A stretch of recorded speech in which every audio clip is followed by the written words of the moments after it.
Hey everybody, I'm Robert. Welcome back to the channel. Welcome to the studio, and maybe kind of sort of welcome to Brünnchen.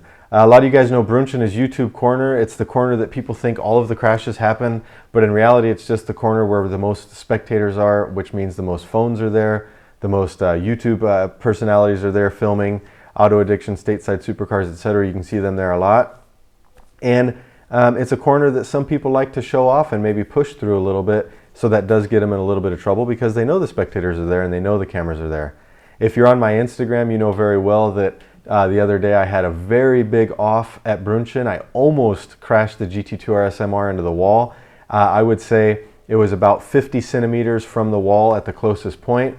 It was definitely a very near miss. I put the video up on Instagram and just to see what people thought happened, because it's very interesting when you go over the internet. You have a lot of armchair race car drivers, you have a lot of people that are very good at analysis, and I want to see what people thought of this incident. What did they think happened? Tom's going to go ahead and hit play on the video right now so you guys can see it, and watch basically from the inside of the car, the outside of the car, and then we'll come back and check out the analysis of what actually went on behind the scenes.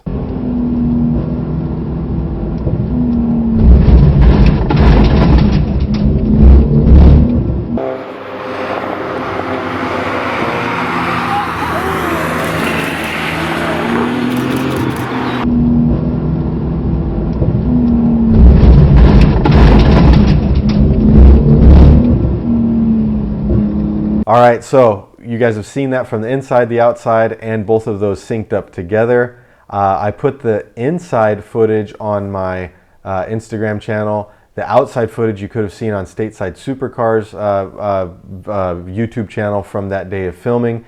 And I've got some really interesting comments that came in and some things that I want to touch on, so that's why I've got my computer here. We're going to talk about these comments, and then we're going to go through the video itself and talk about what happened. And some of the fun ones, I really enjoy these. I reckon someone before you did the same thing, and so it threw off your concentration and ultimately you followed him through. Looked as if you, let me look at this one a little closer, look as if you came off the brake and went to throttle, the front end went light and the weight transfer because of that just seemed to stop turning for no reason. Another one is looks a bit like you got distracted, looked to your right mid-corner, and this is a very important one because I'm going to point out exactly what was happening when I look to my right mid-corner. Only a guess, hard to see in the video here. Glad nothing major happened. And this one was one of the most fun ones. You can't blame the most advanced car designed on that track. Simply ran out of talent, or the basic tires were too warm excuse. Really good comments. Obviously there were a ton of comments that were more spot on, but these ones were the ones that I had a little chuckle when I got to read them and had a little bit of fun with. So let's go ahead and talk about this video. I'm going to go to my computer, go to the screen right here, and we're going to start doing a little bit of analysis, if you would. I'm going to back it up to 1 minute, or to when I'm approaching the corner at 121 kilometers an hour. This is a very important part as far as the camera is concerned, because the camera is just starting to see over here above the right guardrail. I'll zoom forward a little bit so you can see it. You can see the dust in the front of the right guardrail, and that's a very important part because actually before this 121 kilometers an hour, since I'm sitting a little bit higher than the camera, I can see this dust. So I actually am already scrubbing speed. I see that something's happening off to the side and I start slowing down simply because of that dust, because I don't know if there's a car that's crashed. I don't know exactly what's happened, but I know something's going on, so I'm going to slow down a little bit. The way that the turn here at Brünnchen drops off, you don't get the same angle when you're looking at the tarmac that you do maybe at other parts of the track where you're level with it, or where it might even rise up in front of you. So you're not seeing the tarmac as well. So let's go ahead and slide forward. The key thing to know about this turn, in the record run, the GT2RS MR takes this right-hand turn at 120 kilometers an hour. That's with Lars Kern at the wheel on Cup 2R tires. We're talking a combination that is definitely more potent than what I'm driving here with me behind the wheel and a normal Cup 2 tire on the car. However, I would normally take this turn at about 110 to 112 kilometers an hour if I were pushing for me. So I'm coming to the turn and I would have probably taken this in this lap right here with the pace I was going at about 110 would have been my target goal. Instead, now I see this dust, so I start scrubbing speed to get speed off of the car as much as possible. As I come down here, all of a sudden I get to about 108 kilometers an hour And you can tell I can't see all the way around this turn yet. I don't know what's happening with that car in front of me, but this is the first point that the car pitches down on enough of an angle that I can see the coolant right here. So we'll have some lines that come in and you can actually see the coolant. We have a main portion here where the coolant's really wide, and then we have an outer portion where it's almost overspray from the coolant. What happened is a car went through this turn before. He was 2 cars in front of me. He went through the turn before. We actually have the full video of the car dumping the coolant. It was a massive amount of coolant that we could see afterwards. I mean, obviously at this point, I know what I'm dealing with. It's a tremendous amount of coolant. So what I've done now is I've scrubbed a good amount of speed. I'm already about 3 kilometers an hour lower at this point than I would have been at the apex. So I'm maybe 30 meters off the apex, and I've already scrubbed 3 kilometers an hour more than I know I can take the turn off. But this is the point where I first see the coolant. So my goal at this point is I've addressed that we've got a ton of coolant. There's nowhere for me to go. If I go to the left right now and I take the left line, I'm going to have to cut across the coolant. My back tires are going to hit that coolant, and my car is going to basically swing out, and I'm going to go into the back end of the guardrail, ultimately sideways backwards. So that's not an option. So at this point, I need to continue scrubbing speed. I need to get as much speed off of the car as I can. So I start slowing the car down even more. But at this moment, you have to understand, we're doing 110 kilometers an hour. The car is already turning. You can see from the steering angle here that I've already got steering angle in. So if I were to jam on the brakes, I can swing the back of the car around. And if I start swinging the back of the car around as I enter this coolant, then the car is just going to pirouette, and it's going to be basically a totaled car at this point. So now I have to be as easy on the brakes as I possibly can and come into this turn waiting for the car to start sliding. The car starts sliding right here at this point before the apex, and this is where the car in front ultimately dumped all of its coolant. So I'm traveling 103 kilometers an hour when I hit the coolant, and mind you, this coolant is more than half the track wide. There's no way that I'm going to get away from it because of the angle I came in, the speed I came in. All I can do now is keep my steering angle applied and do my best to keep the car absolutely as balanced as possible. And that's what I'm doing now. I'm working to keep the car balanced. And the interesting thing that you see is I'm able to get the car through keeping it balanced. It continues its rotation that I had from the slow trail braking. It continues its rotation that it had slightly, even though it's on the coolant. But what's interesting you'll see is the car actually picks up speed because it's sliding downhill. So the car actually goes from 103 and bumps up to 106 kilometers an hour, picks up 3 kilometers an hour during the slide. I would normally take this turn at 110 to 112. I'm going 106. I've only gotten 6 kilometers an hour at best off of my speed as I'm going through a turn, and I'm in a 4-wheel slide coming off the track. So at this point now, let me back up a little bit because this is a key one. One of the gentlemen said, I lost my concentration. Let's see what he said exactly. You might have lost your concentration because you looked to your right mid-corner. So when I look to my right mid-corner, I'm already sliding. So we know that I've already been sliding. What I'm doing now is I'm looking to the right to see where the dust is and to see if this car, which I believe was an E46, was actually clear. So I was assessing how much room ahead of me do I have to work so that I know how far off the track I can go. Or am I going to have to be more aggressive and almost make the decision, do I just bend it into the wall right here so that I don't hit a car that's stopped up on the road, maybe with somebody getting out of it. So at that moment, I'm looking ahead to see, do I ditch it into the guardrail? Do I have a ton of room to work? What can I do? At this moment, I see, okay, that E46 is off the track. We have dust on the track, but I have a clear track to work with. And that's what I had. That's why I looked to the right. I'm already sliding. There's no... This all happened 50 meters behind me. So I've got a full track to work with. So we start sliding and I'm just keeping the car as smooth as possible. You see here I am actually starting to take steering angle away a little bit, just trying to balance the car to get any grip, any rotation that I can out of it. And this is very minute inputs because if you yank the wheel, if you slam the brakes at this point, you're going to crash the car. So from the time I start sliding to now, I've not touched the brakes at all. I'm covering both the brake and the gas pedal, just ready to do either one as smooth as I can so as not to upset the car. And you see here, I actually straighten the steering wheel up, which means I'm pointing straight at the guardrail at this point, and I'm going to go right into the guardrail. But the reason I'm doing that is to settle the car and to try and get any grip that I can, because turning the wheels sideways against this coolant is going to do nothing. Now it's about bringing the car to the point where I have the ultimate or the best chance at finding any sort of grip. Now, this is a fun one. Right here, if you look at my face, this is definitely an oh shit moment. And I like this because Jack Mandel Wilson, you guys will remember Jack, he was at Apex for a while. He said, still enjoying the Nordschleife, smiling even when you're approaching the barrier, never change, Robert. Well, the reality is this right here is definitely an oh shit moment. But let's focus on my face here for a minute. As I'm coming in, this oh shit moment turns into a smile and okay, we're going to be fine moment. So let's back up. As I come across the barrier or the board stone and onto the grass, it's very close. I'm assessing the fact that the car is going at a rapid rate towards the guardrail, and the car gets into the grass, and right here I feel the back end drift way out. Obviously part of the rotation of the car. This is naturally what it's going to do. I was fully expecting that, but the grip that it had in the grass was tremendous. As we know, Manthey racing cars do very well in the grass.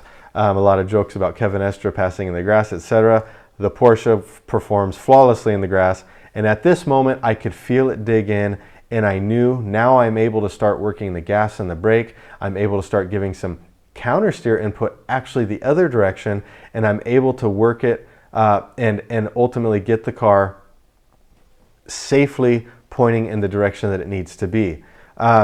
This is the moment where I would say I was maybe 40 to 50 centimeters away from the barrier. You can see where I'm stopped right here at 91 kilometers an hour, that the car is tremendously close to the barrier. There was really not much more room to work. Very, very lucky that we had this much runoff. Another comment that was made that's really good was, good thing the Nordschleife has that generous 1 meter runoff. Well done, lads. Now, a big thing, another reason why when we back up to here, why I couldn't really bail out to the left at this point when I was talking about earlier at 105 to 108 was I would have had to push over to the left. Over to the left, we really do only have 1 meter of runoff, and we all know that as you come down Brünnchen, if you need to bail, this is the part of the track, of this section of track, that you have the most room to work. So again, you always need to try and get down to here if you can to work with it. So ultimately the car comes around, the rest is history. I'm back on the gas now coming out of the grass and starting to accelerate to get on the track, just because I don't know what's coming behind me. I don't know what's going to happen, and ultimately I need to get the heck out of there. I get out of there immediately, hit the car. I've got everything connected to the car, call the emergency hotline to tell them they need to put a yellow down because we have a massive coolant spill. Now, that's an analysis, a breakdown of what happened. There's a couple things that I want to talk about that are very important, because I'm talking you through the process of what happened, and it almost sounds like this was all thought out and planned, etc. To be simple, you only hope you know what you're going to do at these points, because from the minute, the only thing that I consciously did, the only thing that I said, oh crap, I need to work on this, is I saw right here at about 124 kilometers an hour, 121 kilometers an hour, I saw the dust over the guardrail, and the only thing I did myself consciously at that point was scrub speed. I knew I needed to slow the car down because I didn't know exactly what was going on. And at that point, your instincts kick in. Nothing more to it. I wasn't like, oh, I'm going to look and assess and drift and do this. That wasn't the case. It literally comes down to what you have learned from your driving, what you've learned from your experience. And this is something that you learn from driving in the wet and things like that. And 100% from, in this video right here, let's say right here when the car is at 105, 104, and it starts to slide, until this moment here when the car hits back up to about, let's say 88, that's a total of 5 seconds. So all of that happened in 5 seconds. Start the slide, be smooth, look ahead, decide, do you need to ditch the car, or do you need to or do you have room to work, to getting off the guardrail, to drifting, to smiling, knowing, okay, we're going to live, we're going to be safe. That all happened really from the moment that we knew we were going to be safe. Right here, that happened in 3 seconds. In that 3 seconds, a handful of decisions were made and a lot of things happened, and those were not me consciously thinking about it. I will say I was very, very lucky.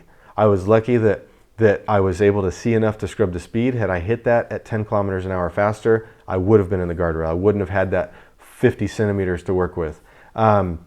If I wasn't able to drive a lot in the rain, I wouldn't have understood how this car worked in the wet and how it slid in the wet. if I hadn't done so many laps on the Nürburgring, I wouldn't have thought to look ahead to see where the other car was. And those are all things that, like I said, I'm very lucky that I was able to do as many laps on the Nürburgring as I did, and had that really in the back of my mind, because I wasn't thinking at that moment. It was all I thought, the things that I thought as I went through was, I'm sliding, here's the guardrail, here's the car ahead of me, this is how much room I have to work, oh shit, we're gonna make it. Those were literally my actual thoughts to myself. You know, when you have 3 seconds of oh shit, it seems like an eternity, and you're talking to yourself, and I was thinking those things. I was literally thinking, there's the guardrail, I'm gonna hit it, I'm gonna make it, I think I got this, okay, I got this. And that was actually my thought process, whereas instincts were really driving the car and doing the rest of it. So it was definitely an interesting process. One of the comments was, what are your thought process while this is happening? And it was exactly that, just talking to myself and saying, okay, this could be it, this could be big. And I'm very lucky that it didn't. I'm very lucky that I didn't hit the wall, and I'm very thankful that I didn't hit the wall. You can see in this video from the outside, the car is slamming hard. The Race Navigator is kind of designed to smooth out the video, so the onboard footage as I scroll back and forth is pretty smooth. But as I scroll back and forth like this, if we compare it to the outside footage and do a nice smooth forward reverse, you can see the car slamming. It digs down, the splitter digs into the ground, then it jumps up, and you can see the front right wheel actually completely, the suspension completely unload and then slam back down again. And that's very, very hard on the car. So we did take the car obviously to Monday Racing the next day to take a look at it. That night I immediately called the police. I notified the Nordschleife what happened. I called them, like I said, on the speed dial on the way back in, notified them of the yellow flag, and that I went, or that they need to put a yellow out, and then I went off track, and then I got back and immediately had the police come out and do a police report, because there could potentially be a good damage. You guys know that I put brand new MR wheels on it with the wheel discs and everything. And just taking a car like this that's as low as this and slamming it that hard against the ground repeatedly, you see the headlights shut off at one point. We can't quite tell if it's camera or if it was from hitting really hard. Even the guys at Porsche were like, oh man, that's interesting. And so we went through the car and looked at it. And for those of you that are curious about how this portion of it is, I'll close the computer now. We'll talk about this because this is really interesting. How does this portion work now?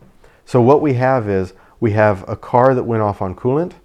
We know that the car, that was in front of us, we have its license plate, we have a video of it, and we actually have an uncut video of me, the E46 in front of me, and that car all going through together in a matter of about 30 seconds. So we know what car it was, so immediately I go back, I make a police report for the damages to the car, get the police that video of my car going through and going off-road due to the coolant, and then it goes to Monday Racing for an inspection. The report back from Monday Racing is we have about 6,700 euro worth of damage. We've got a front splitter that's completely destroyed. I think we can show the picture here really quick for you to see that. Front splitter is completely scratched up. It dug into the ground. It put 2 big chunks off the bottom of the front splitter. Underneath the car, there's an arrow. There's these little arrow flicks, basically guides that guide the air underneath the car. One of those is damaged. And then the rear left wheel, as you can see, that was the wheel that was really digging in and drifting, and that was my saving wheel, if you would, because that one just dug in when that front was picking up. That back was still able to dig in, but when it did that, it just took chunks of rocks and everything and just smashed up all the spokes on it. As you know, these are very lightweight magnesium wheels. They're so sensitive that they can't even be repowder coated or repainted. It's a one-step process. If you scratch the wheel, it's done. So there's just hundreds of chips in this wheel. The wheel disc luckily wasn't damaged or anything like that, but in total, with all the parts, the splitters, the arrow flicks underneath the wheel, etc., the damage is around 6,700 euro on the car from something like this. If I didn't touch the wall and it was 6,700 euro, you can imagine that if I would have hit the wall, we would have easily hit a 6-digit figure that would have been over 100,000 euro bill if we were lucky. If I would have done, like I said at the beginning, and tried to cut across and spun, I would have probably been to all 4 corners, and you could have been looking at a potential total damage on the car. So best case scenario. What happens in a situation like this? A car we know spilled the coolant and continued driving on, didn't report the incident. We had an accident, or not an accident, but we had an off, and there was damage to the car. Unfortunately, someone else went through behind me and was not so lucky, so they're in a much more serious situation than I am. But the way that it works is we have the police report, we have the offer for the repairs, and the damage will go to the insurance of the car who lost the coolant. I will keep you reported to let you know if that insurance company pays out or if I have to fight with them. But we have a pretty clear-cut situation where a car was liable and we have these damages. There's many cases where it's not so clear-cut. That could have happened a couple minutes ahead. Somebody like Stateside Supercars may not have been on the side of the track filming, and we would have no evidence that that was in fact the car that lost the coolant. So in this case, I'm very lucky that we do know who it was. And we'll just have to play it by ear and see how that goes. So I will keep you informed as to what happens. Does the insurance company pay out, or am I on the hook for these repairs myself? Either way, I'm happy that the car is safe. I'm happy that the car didn't get a total damage against the guardrail. One other thing that was interesting is if you listen to the bystanders, maybe we can play it right now for you.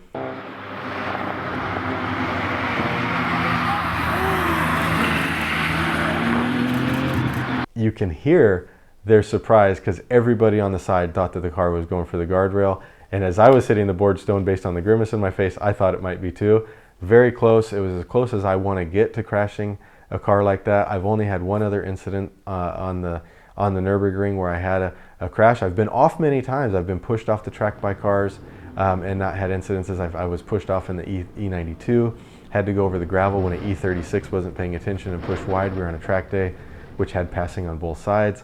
He fully made it look like he acknowledged me, and then he moved over and I had to go off at Metzgesfeld. I backed the M4 into the wall at Adenauer Forst, which ended up being a very, very light damage, just a cracked rear bumper. This was definitely going to be my biggest bin, if you would, and I wasn't looking forward to it, so I'm very thankful it didn't happen. But yeah, I'm looking forward to seeing what you guys think. Like I said, I'm very thankful the situations worked out to where I didn't crash the car. I'm thankful that I made the right decisions subconsciously not to crash the car. And to be honest with you, I can't say that if it happened again exactly like that, that the outcome would be the same. I think I got lucky that a quick reaction of slowing the car down and the instincts worked. But the next time I might have made just a little bit different move and I might have hit the wall. So definitely not going to say that that's going to be the outcome every time. We hope that it is. We practice, we drive a lot, we drive in all weather just to hope that we are prepared for these kinds of things. But until it happens, you never know if you're going to be lucky or not. So maybe the next one I'm not as lucky. We'll see. Anyways, thank you guys for everything. We'll catch you later.